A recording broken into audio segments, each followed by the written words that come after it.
goals, I would say, mainly are to stay level-headed and, to continue to have hit albums and hit songs and hopefully do a duet with Billy Joel someday. It's funny because a lot of people say, oh, you must be so happy with what you've accomplished. And I say, well, I am, but there's a lot more. I'm nowhere near as where I want to be. For rock and pop graduation starting last Sunday in the New York suburb of Merrick, Long Island, where teen queen Debbie Gibson joined the rest of the Calhoun High School class of '88 to pick up her diploma. For one day only, Gibson was just another senior out there on the football field, and indeed the whole ceremony was purposely kept very low-key. The only mention of a multi-platinum pop star being on the scene was made by the school principal. We are the only public high school in the United States who has a senior who has sold over 2 million record albums. Deborah Gibson.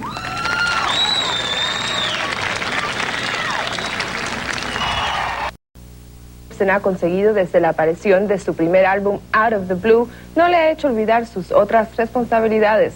Con sus 16 años acaba de terminar la escuela secundaria y entre sus planes para el futuro está el de dedicarse seriamente al estudio del español en la universidad. Quiero estudiar en la universidad lenguas español. Yo escribí una canción en español, Quiero bailar. Cuando yo oigo su nombre, quiero bailar.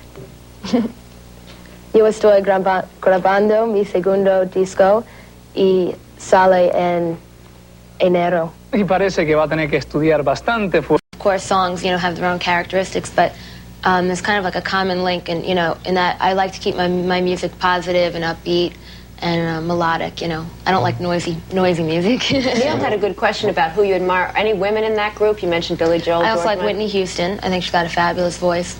Let's see. I like the group T'Pow. That's hot. Let's see. I like new artists. I like Rick Astley. I just got his album. Was it really, really hard for you to break through the barrier of, to finally get a contract signed with a record company because of your young age? Yeah, I mean, I really was lucky in that Atlantic took an interest, and they listened to my music for about a year before signing me because they wanted to make sure that at the twilight's last gleaming, whose broad stripes and bright stars through the perilous fight for the ramparts we watched were so gallantly streaming, and the rockets' red glare, the bombs bursting in air, gave proof through the night that our flag was still there. Oh, say does that star-spangled banner yet wave o'er the land of the free and the home of the brave.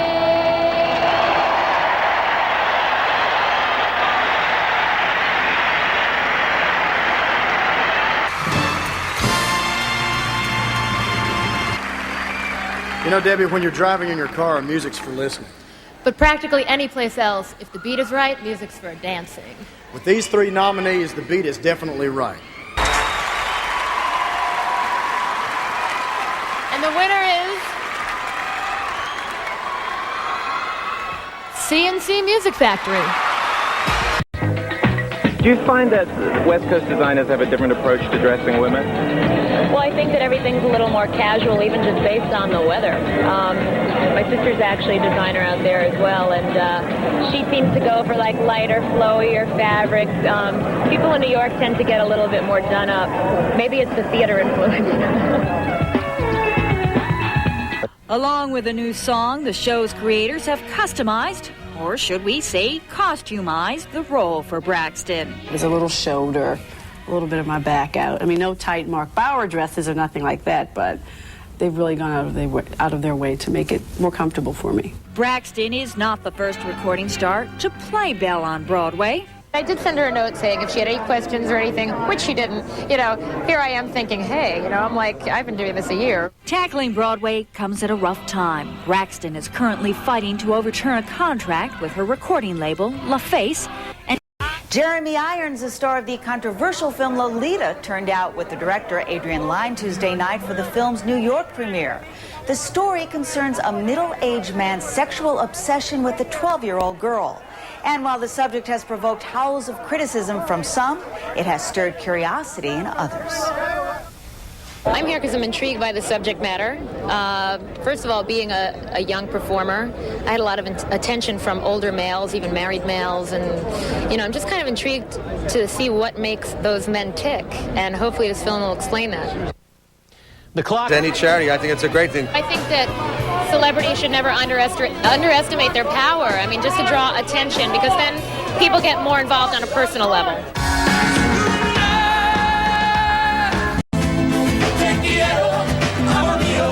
I'm dying to see Enrique. Never seen him live, and I'm actually a friend and fan of the Backstreet Boys, and I always love when they get out there live.